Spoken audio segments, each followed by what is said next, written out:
The worst mistakes in life never feel like mistakes when you are making them. Rain slammed against my umbrella so hard it felt like handfuls of gravel falling from the sky. Within seconds, the wind ripped the umbrella inside out, leaving me soaked from head to toe on a Manhattan sidewalk. Water rushed along the curb in shallow streams. Headlights blurred into long streaks of white and gold through the curtain of rain. I checked my phone again. No signal. Perfect. The subway station had been temporarily closed because of flooding. Every rideshare app showed impossible wait times, and I had just finished a 10-hour shift at the library. All I wanted was to get home, change into dry clothes, and forget this miserable night existed. A black SUV slowed near the curb. Relief hit me instantly. Through the rain-streaked windows, it looked like every other car I had been trying to flag down for the past 15 minutes. Without thinking, I pulled open the rear door and climbed inside. Warm air wrapped around me immediately. I slammed the door shut and exhaled. "Thank God," I said, brushing wet hair away from my face. I thought I was going to drown out there. The vehicle pulled away from the curb without a word. I dropped my bag onto the seat beside me and finally looked up. The interior was wrong. Very wrong. Soft leather seats. Custom wood trim. Su plan bien lighting. Everything looked expensive. Far too expensive. My stomach tightened. This was not a taxi. This was not even a rideshare. I leaned forward slightly. The driver sat quietly behind the wheel, both hands resting calmly at 10 and 2. He wore a dark overcoat. His posture was perfect. Every movement seemed controlled, deliberate. I said carefully. I think I got into the wrong car. For a moment he said nothing. Rain tapped steadily against the windshield while the wipers moved back and forth. Then his deep voice filled the silence. I noticed. Heat rushed to my face. "I am so sorry." He glanced at me through the rearview mirror. Gray eyes. Sharp features. Dark hair. Probably mid-30s. He looked less like a driver and more like the kind of man who owned companies. "You can let me out here," I said quickly. "No problem." Instead of stopping, he continued driving. My pulse skipped. "The storm is getting worse," he replied. "You were standing alone in the middle of it." I looked toward the side window. Rain hammered the glass so violently that I could barely see the buildings outside. He was not wrong. Still, something felt strange. Most people would have already pulled over. "I appreciate the concern," I said, "but I really should go." Another brief silence followed. "And where exactly is that?" I opened my mouth, then closed it. "Good question." My apartment was across town. Public transportation was barely functioning. The streets looked flooded. The driver nodded slightly as if he already knew what I was thinking. "That is what I thought." Despite myself, a nervous laugh escaped. "You always this confident?" The corner of his mouth lifted almost imperceptibly. "Only when I am right." For the next several minutes, neither of us spoke. The city slid past outside in distorted flashes of light and shadow. Yet the longer we drove, the more unsettled I became. Not because of the man behind the wheel, because the route was unfamiliar. I sat forward suddenly and stared through the windshield. "Wait." My voice came out sharper than intended. "This is not the way downtown." The driver's eyes met mine in the mirror. Calm. Unreadable. Then he said 6 words that made my heart begin to race. "I never said I was." The rain seemed louder after he said it. I stared at the back of his head, trying to decide whether I should be worried or embarrassed. Maybe both. The SUV moved smoothly through the storm while water rushed across the streets outside. Every traffic light reflected against the wet pavement like liquid gold. "Okay," I said carefully. "Then where exactly are we going?" The man behind the wheel kept his attention on the road. "Somewhere dry." I folded my arms. That is not a real answer. A faint smile appeared in the rearview mirror. "It is tonight." Under normal circumstances, I would have demanded he stop immediately. Under normal circumstances, I also would not have climbed into a stranger's vehicle during the worst storm New York had seen all year. The problem was that nothing about tonight felt normal. I reached for my phone again. Still no signal. The screen displayed nothing except a small icon searching desperately for a connection. Perfect. The driver noticed. "You can use mine if it helps." He lifted a phone from the center console and held it toward me without looking back. The gesture caught me off guard. People with bad intentions usually did not offer communication devices. "Thank you," I said cautiously. The phone worked immediately. I sent a quick message to my friend Rachel telling her I was safe and heading home later than expected. When I handed the device back, the driver nodded once. "Better." "A little." The truth was that I felt more confused than afraid. Everything about him contradicted itself. His expensive vehicle, his calm demeanor, his complete lack of concern about having a stranger in his back seat. "So," I said after a moment, "what do you actually do?" Another silence. "That depends on who is asking." "Emma Carter." "I know." My stomach tightened. "How do you know my name?" He pointed toward the employee identification badge still hanging from my rain-soaked jacket. Heat rushed to my face. Right. Of course. He had not secretly investigated me. He had simply looked in the mirror. "That was embarrassing," I muttered. "A little." For the first time I heard genuine amusement in his voice. The tension eased slightly. Outside, thunder rolled across the sky. The SUV turned onto a quieter road lined with trees and iron gates. I frowned. This part of the city looked unfamiliar. Much quieter than Manhattan. Much wealthier too. Massive homes appeared beyond stone walls and carefully maintained landscaping. "I definitely do not live here," I said. "I noticed." Before I could respond, headlights appeared behind us. Another black vehicle emerged through the rain and followed at a steady distance. Then another. My pulse quickened. "Are those cars following us?" The driver glanced into the rearview mirror. "Yes." My heart immediately began racing. "Why?" His expression never changed. "Because they are supposed to." The answer explained absolutely nothing. Moments later, the SUV approached a set of enormous iron gates. The gates opened automatically before we even reached them. Beyond them stood a sprawling estate overlooking a river darkened by the storm. Lights glowed warmly through dozens of windows. The SUV rolled forward. As we approached the main entrance, I saw them. At least 8 men standing outside in black suits despite the rain. Every one of them turned toward our vehicle. Then the nearest man stepped forward, lowered his head respectfully, and spoke 3 words that made my blood run cold. "Good evening, boss." The word hit harder than the thunder outside. "Boss." I sat frozen in the back seat while rain hammered against the windshield and the men in dark suits stood motionless beneath the lights of the estate. None of them looked surprised to see me. None of them seemed curious. Their attention remained entirely on the man who had driven me through the storm. Vincent Moretti. Suddenly the expensive vehicle, the security detail, and the massive property all made sense. Or at least they made more sense than they had 5 seconds earlier. Vincent stepped out first. Rain immediately soaked the shoulders of his overcoat, but he did not seem to notice. One of the men approached with an umbrella. Vincent waved it away. Another strange contradiction. A man powerful enough to have people waiting for him in a storm, yet unwilling to let someone hold an umbrella over his head. I watched as he exchanged a few quiet words with the group. Then he turned toward me. "Emma." My name sounded different now. He was no longer simply a mysterious driver. "You should come inside." I blinked. "Inside? The roads are flooding."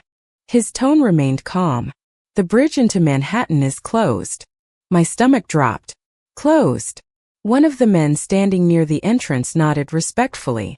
"State police shut it down 20 minutes ago." I looked back toward the gate. Beyond it, rain blurred everything into darkness. The thought of walking away suddenly seemed less practical than it had a moment ago. Vincent appeared to recognize my internal debate. "You are not trapped here," he said. "The weather is." I hated how reasonable that sounded. After a long pause, I grabbed my bag and stepped out of the SUV. Cold rain instantly soaked my jacket again. Together we crossed the circular driveway toward the front entrance. The estate looked even larger up close. Tall stone columns framed enormous wooden doors. Warm light spilled through towering windows. It felt less like a house and more like a private hotel. Inside, the contrast was startling.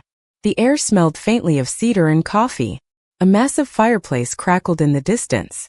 Elegant furniture filled rooms connected by sweeping hallways. Yet despite the luxury, nothing felt flashy. Everything felt lived in, comfortable, real. "This is your house?" I asked. Vincent removed his coat and handed it to a staff member. "Most of it." I laughed despite myself. "Most of it." A slight smile appeared. "I have never actually counted the rooms." Before I could respond, a young woman approached carrying a tray with 2 steaming mugs. She looked relieved the moment she saw Vincent. "You are back." "Eventually," he replied. Her eyes shifted toward me. Curiosity flashed briefly across her face before professionalism returned. "Guest room is ready." Guest room. The words settled strangely in my mind. They sounded planned, as if people occasionally ended up stranded here during storms. Vincent picked up one of the mugs and handed it to me. "Hot chocolate. Not coffee. Not tea. Hot chocolate." "How did you know?" I asked. He shrugged. "Most people who spend 10 hours working around books prefer comfort over caffeine." I stared at him. "You remembered that?" For the first time all evening, Vincent looked almost embarrassed. "You mentioned it once." The answer should not have affected me. Yet somehow it did. Outside, lightning illuminated the windows overlooking the river. The storm showed no signs of stopping. Then a man hurried into the room holding a phone. His expression immediately changed when he spotted Vincent. "Sir." The room grew noticeably quieter. "There is a problem." The atmosphere shifted the moment those words left his mouth. There was no panic, no raised voices. Yet everyone in the room seemed to become more alert at once. Vincent accepted the phone from the man and listened. Quietly, rain drummed against the windows overlooking the river while the fire crackled softly behind us. I could only hear one side of the conversation. "How long?" Vincent asked. A pause followed. "Keep them there." Another pause. "I will handle it."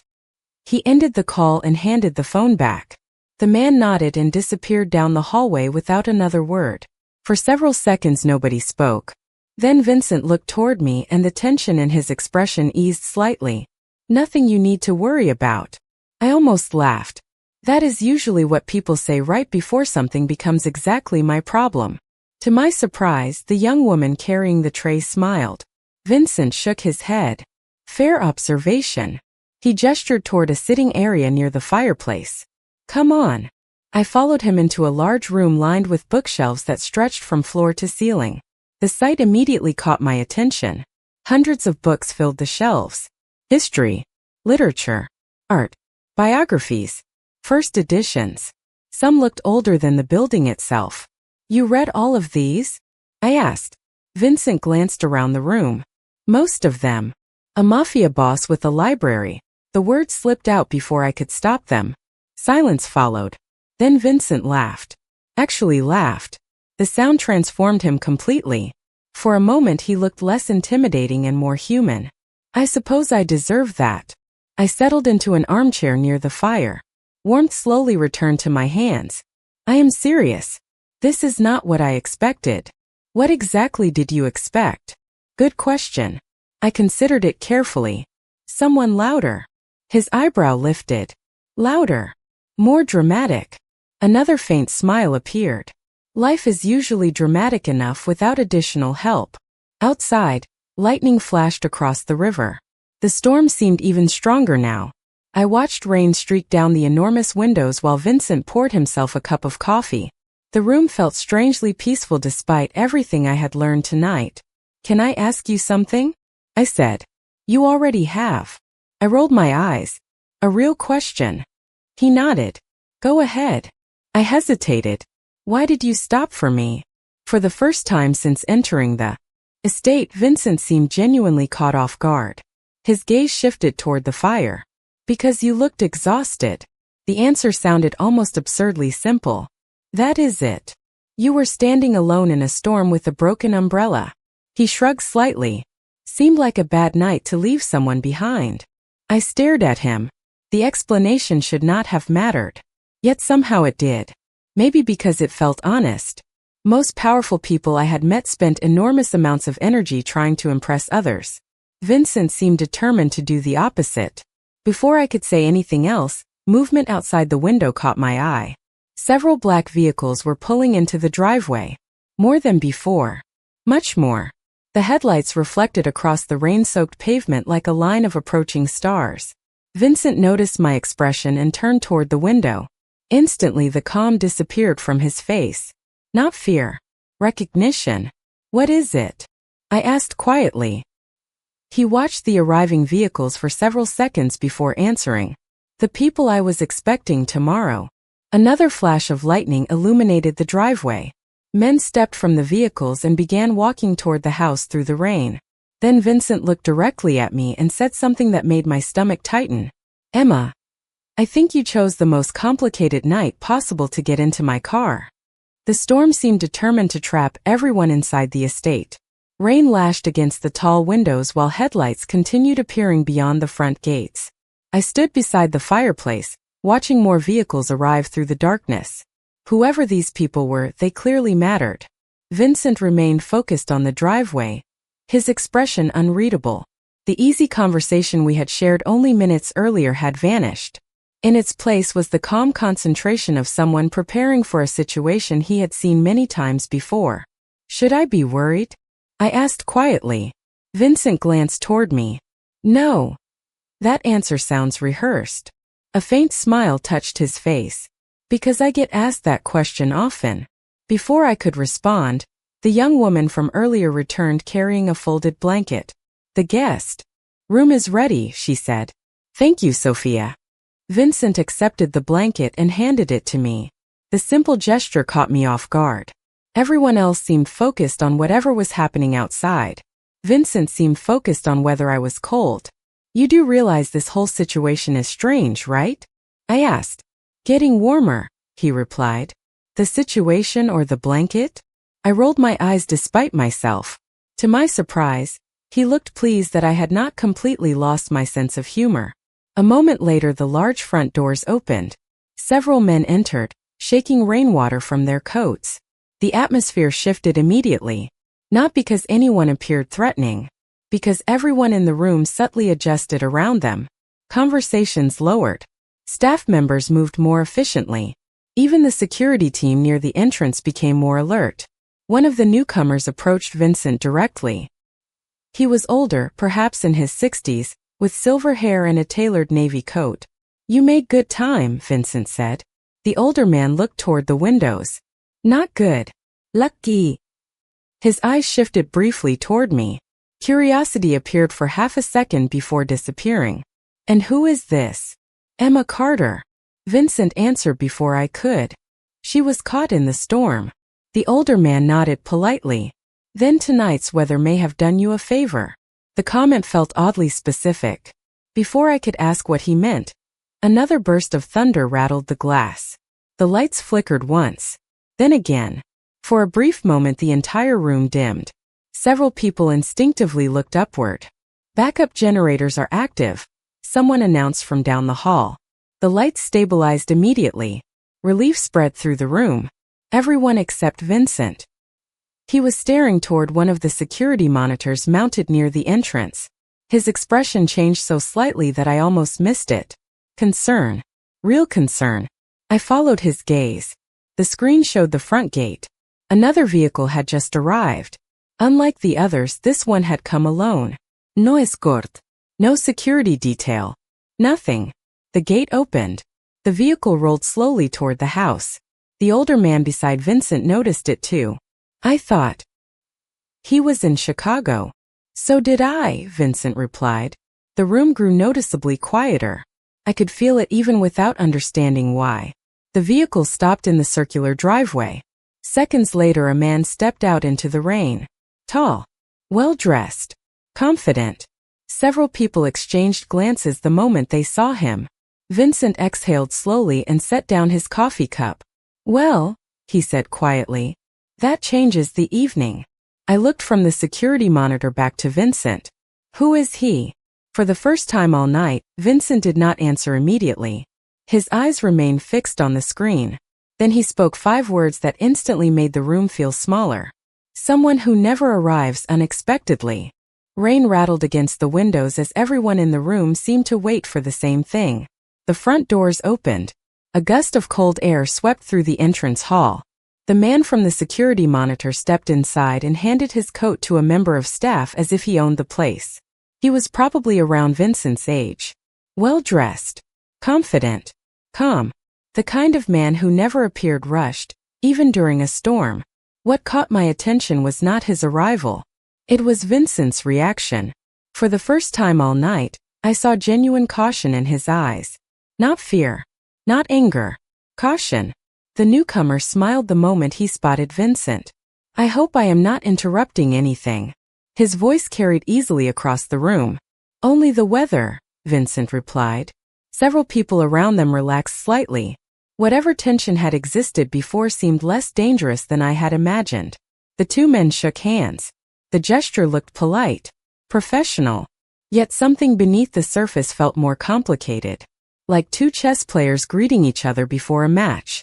The older gentleman in the navy coat approached them. "We were expecting you tomorrow." "So was I," the newcomer said. "But storms have a habit of changing plans." His gaze shifted across the room. Then it landed on me. Curiosity flashed briefly across his face. "And who is this?" Before I could answer, Vincent spoke. "Emma Carter." The newcomer nodded politely. "Pleasure to meet you, Emma." "Likewise." He studied me for a second. Longer than necessary. Not in an uncomfortable way. More as though he was trying to understand how I fit into a puzzle he had not expected to see. Then he looked back at Vincent. "Interesting evening." Vincent's expression remained unreadable. "You could say that." The conversation moved toward a private office nearby. Several others followed. Within minutes, the large living room felt quieter again. Sophia returned and handed me a fresh cup of hot chocolate.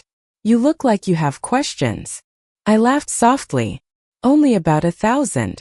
She smiled. "That is normal here." "Normal? You met Vincent during a hurricane and accidentally ended up at his estate." She shrugged. "Compared to that, your questions seem reasonable." I could not argue with the logic. A few minutes later, I wandered toward one of the bookshelves. The collection fascinated me.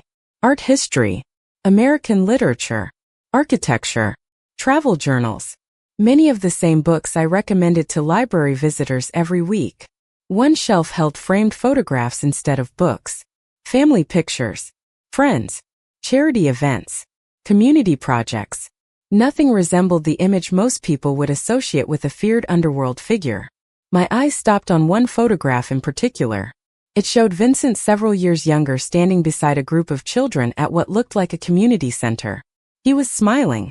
A real smile. The kind that reached his eyes. Most people are surprised by that one. I turned. Vincent stood a few feet away holding a coffee mug. "You volunteer?" I asked. He glanced at the photograph. "When I can." "That is not exactly what the rumors say." A faint smile appeared. Rumors rarely include the boring parts. Thunder rolled across the river again. The storm still showed no signs of ending. For a moment we stood in comfortable silence, looking out at the rain. Then a phone vibrated in Vincent's pocket. He checked the screen. The warmth vanished from his expression almost instantly. His eyes lifted to meet mine. "Emma." Something in his voice made my stomach tighten. "What happened?" Vincent slipped the phone away slowly. "The bridge closure just became permanent until morning." The news should not have surprised me. The storm had already shut down half the city. Still, hearing that the bridge would remain closed until morning made everything feel more real. I was not going home tonight. I was spending the night inside the estate of a man whose life seemed to become more mysterious every hour. Rain continued sliding down the massive windows overlooking the river. The water below looked almost black beneath the storm clouds. "I am sorry," Vincent said. "This was not exactly how I imagined your evening ending." I laughed softly. "Trust me, this was not how I imagined it either." For the first time since receiving the phone call, he smiled. It disappeared quickly, but it was enough to change the atmosphere. Sophia appeared again and offered to show me to the guest room. The estate felt even larger as we walked through it. Long hallways, elegant artwork, quiet lighting. Everything felt expensive without trying to look expensive. "Do you ever get lost in here?" I asked. Sophia laughed. Only during my first year. Your first year. I have worked here for 6. That surprised me. 6 years. She nodded. People stay. The answer lingered in my mind. Most places with demanding bosses had constant turnover. Yet everyone here seemed loyal, comfortable, as if they genuinely wanted to remain. The guest room overlooked the river. It was larger than my entire apartment. Fresh clothes had already been prepared. Towels too. If you need anything, just call downstairs, Sophia said before leaving. Alone at last, I stood near the window and watched the storm. Lightning flashed across the water. Thunder followed several seconds later. Everything that had happened since leaving the library replayed through my mind. The wrong vehicle. The mysterious driver. The estate. The men calling him boss. None of it felt real. After changing into dry clothes, I wandered downstairs again. Sleep felt impossible. The house had grown quieter.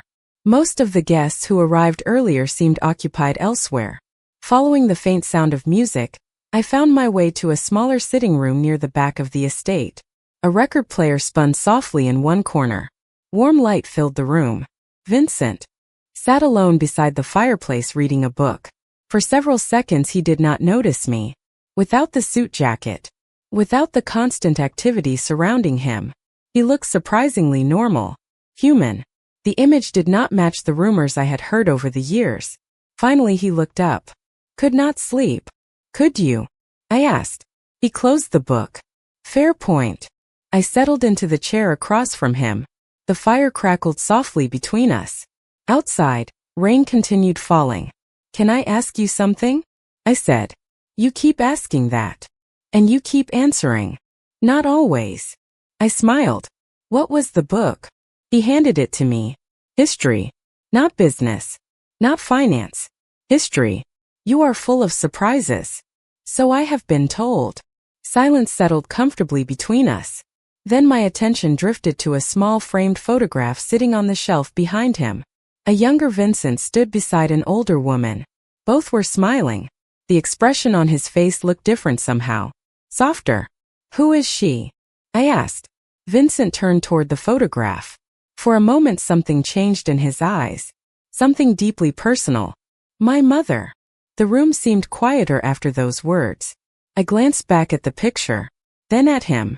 Before I could ask another question, his phone vibrated on the table. He looked at the screen. The warmth immediately vanished from his expression. Slowly he stood.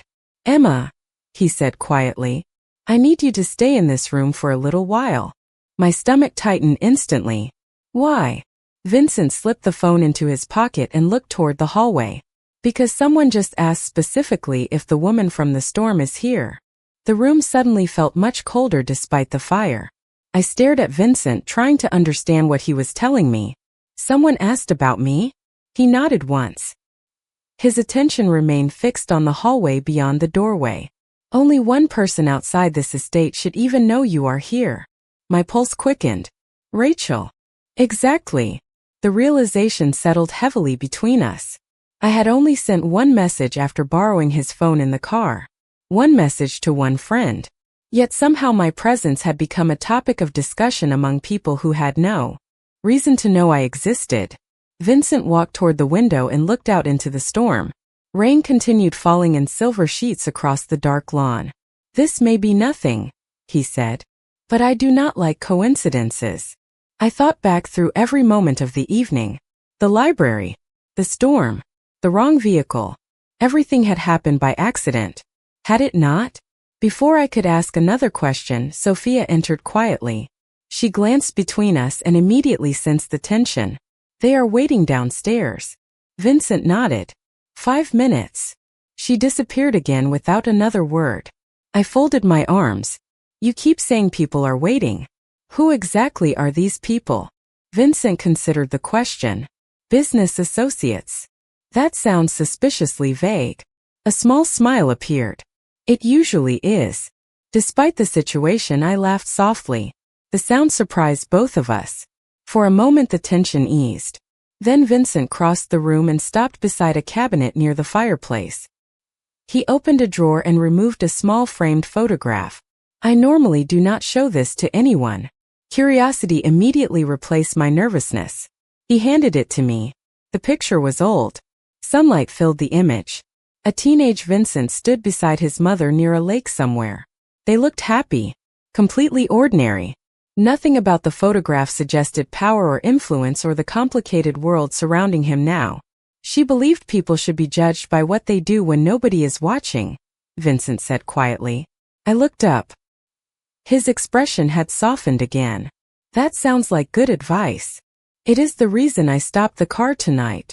The words caught me off guard. What do you mean? He looked toward the rain-covered windows. Nobody would have known if I drove past.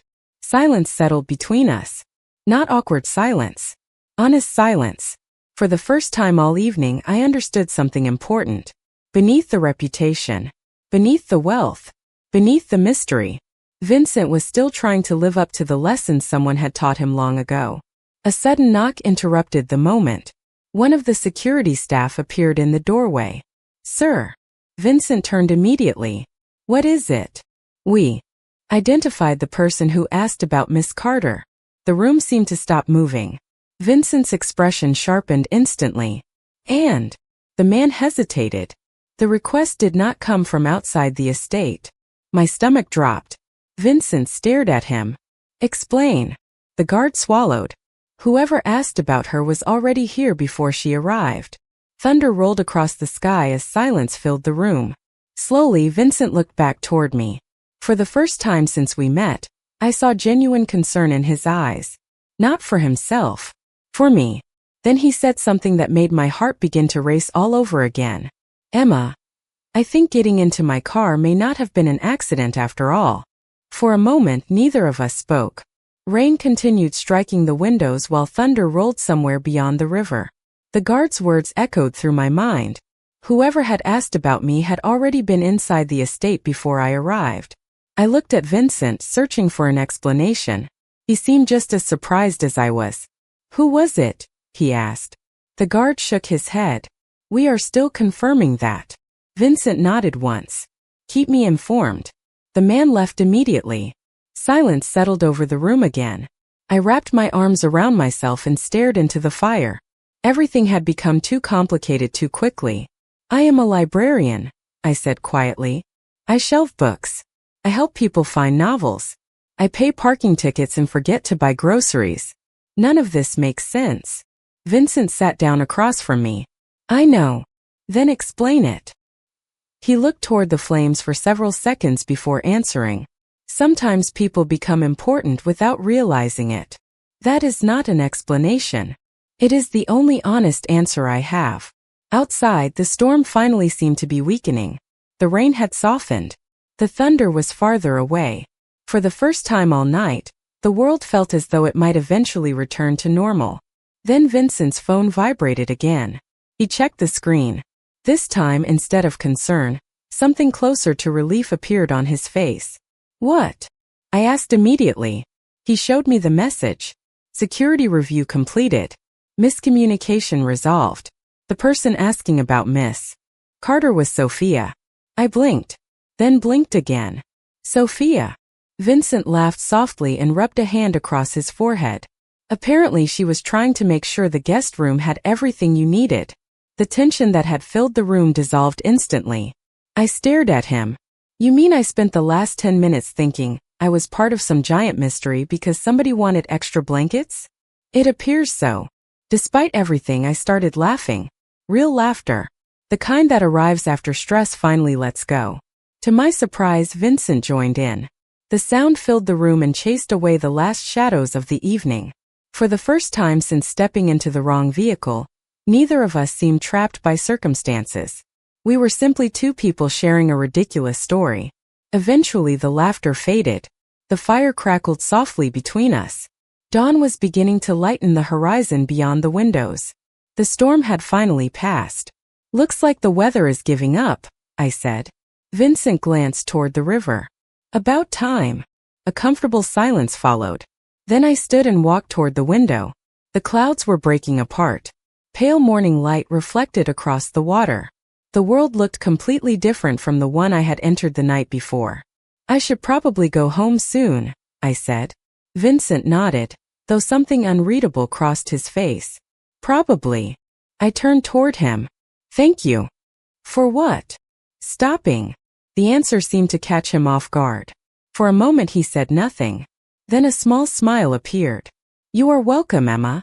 An hour later, one of the estate vehicles pulled up outside my apartment building. The city looked fresh and clean after the storm. Before stepping out, I hesitated. Vincent stood beside the open door. You know, I said, most people spend years trying to avoid bad decisions. His eyebrow lifted slightly. And I smiled. I am starting to think mine had excellent timing. For the first time, his smile reached his eyes. Be careful, Emma. I stepped onto the sidewalk and looked back once more.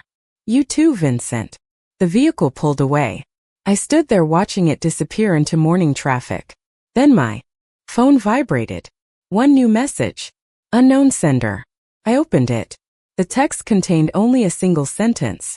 Still taking the wrong rides? I stared at the screen and found myself smiling. Some storms pass. Others change everything.